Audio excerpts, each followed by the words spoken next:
Ora, se vi dicessi che anche le sigarette Pall Mall devono il loro nome a un gioco napoletano del 1200 e che c'è una connessione semantica fra la strada di Londra, Pall Mall, che si chiama allo stesso modo, niente proprio di meno che la Madonna dell'Arco, voi ci credereste? Eppure è esattamente così, quanta cultura abbiamo esportato!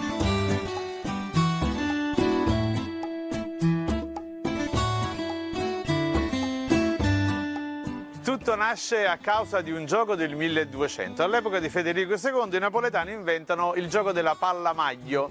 Il maglio era una mazza di legno con due teste che si usava per sospingere una palla verso un buco oppure farla passare sotto degli archetti. In pratica siamo davanti all'antesignano nel 1200 del moderno golf, del cricket, insomma quello che volete voi. Tutti i giochi moderni. Nata cosa invece era la palla corda, che l'antesignano del tennis moderno, quello fu inventato invece in Francia. Il gioco del pallamaglio si giocava qui nel centro antico di Napoli, si giocava a palla nel pallonetto o pallonette Santa Chiara o pallonette e Santa Lucia. Il gioco si diffonde in tutta Europa. Che sia napoletano lo potete chiedere, no? Perché sennò dite che Amedeo Colella inventa tutte cose a Napoli. A qualunque studente dell'ISEF della storia dello sport, il gioco nasce a Napoli. A fine 500 ne parla finanche Giordano Bruno nel Candelaio. Nell'elencare i giochi napoletani il primo proprio era il pallamaglio, ma la prova provata è un miracolo del lunedì in Albis del 1450, quello che riguarda la Madonna dell'Arco, una Madonna con bambino il cui affresco è nei pressi di un acquedotto romano a Santa Anastasia, donde Madonna dell'Arco dell'acquedotto. Ecco.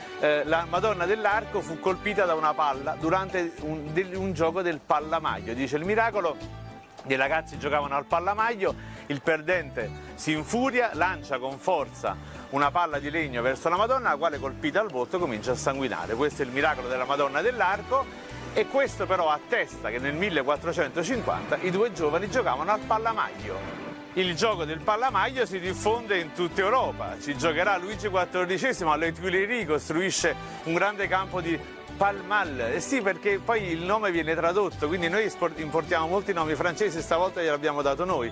Anche in Inghilterra Giorgio II nel 600 fece un grande campo di Pall Mall, quindi hanno inglesizzato questo nome e questo campo era proprio corrispondente all'attuale strada che termina a Trafalgar Square, dove ci sta quel fedentone di Orazio Nelson.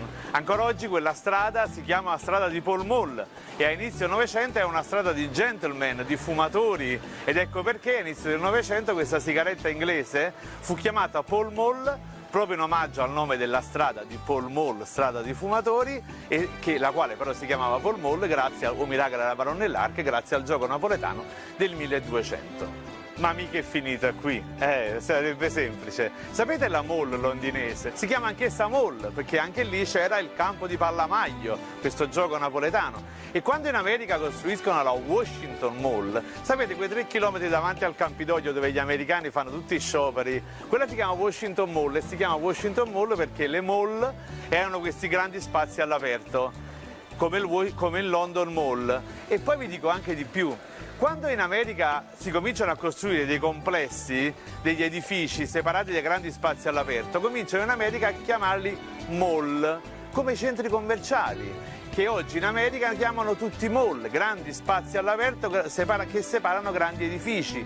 Ma questo nome mall si deve al Washington Mall, che a sua volta si deve alla strada di Londra, che si chiama Mall grazie e sigarette Pall Mall grazie a Napoli, al gioco della pallamaglio e a Madonna dell'Arco. Signori miei, quanta cultura abbiamo esportato, quanti termini abbiamo dato in tutto il mondo. Recentemente ero a Dubai, alla Dubai Mall, e provai a spiegare a un arabo che la Dubai si chiama Mall grazie a un gioco napoletano del 1200, ma non capettero niente.